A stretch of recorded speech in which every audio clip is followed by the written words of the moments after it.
প্রিয় দর্শক, আশা করি সবাই ভালো আছেন, সুস্থ আছেন। দেখতে পাচ্ছেন আজকে অনেক তাপমাত্রা আকাশে, এই জন্য আমার চীনা আজকে দিয়েছি মাশাল্লাহ।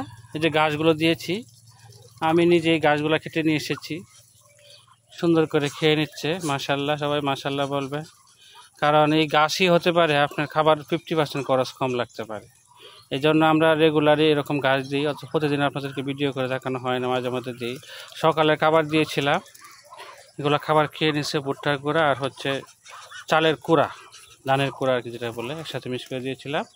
আর দুপুরবেলা দিয়েছি ঘাস ওদের, বিকালবেলা দিব ধান, রাতের খাবার ধান দিব। তো 3 টাইমে 3 খাবার দিই সবসময় আমরা। আর এই দেখতে পাচ্ছেন আমার হাঁসগুলো, ওই যে দেখেন এটা কিন্তু অনেক পুরনো হাঁস, নতুন করে লুম গজাবে কিছুদিনের ভিতরে।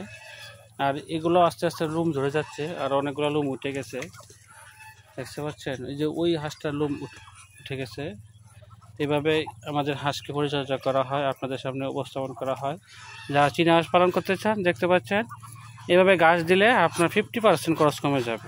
এই গাছগুলো সর্বোচ্চ আধা ঘন্টা 1 ঘন্টার ভিতরে খেয়ে নেবে মাশাল্লাহ। এই ঘাস খাইলে ওদের অনেক শরীরে অনেক পুষ্টি ঘাটতিপূর্ণ হয় মাশাল্লাহ। ঘাসের মধ্যে প্রচুর পরিমাণে মিনারেল আছে, এই জন্য আমরা রেগুলার ঘাস দিয়ে থাকি আমার হাঁসদেরকে সুস্থ রাখার জন্য। কারণ পোষা প্রাণী বলেন আর 4 পায়া প্রাণী বলেন, সবাই ঘাস পছন্দ করে। এই যত প্রাণী আছে পৃথিবীতে সবাই ঘাস পছন্দ করে, এই জন্য আমরা ঘাস দিই সবসময়।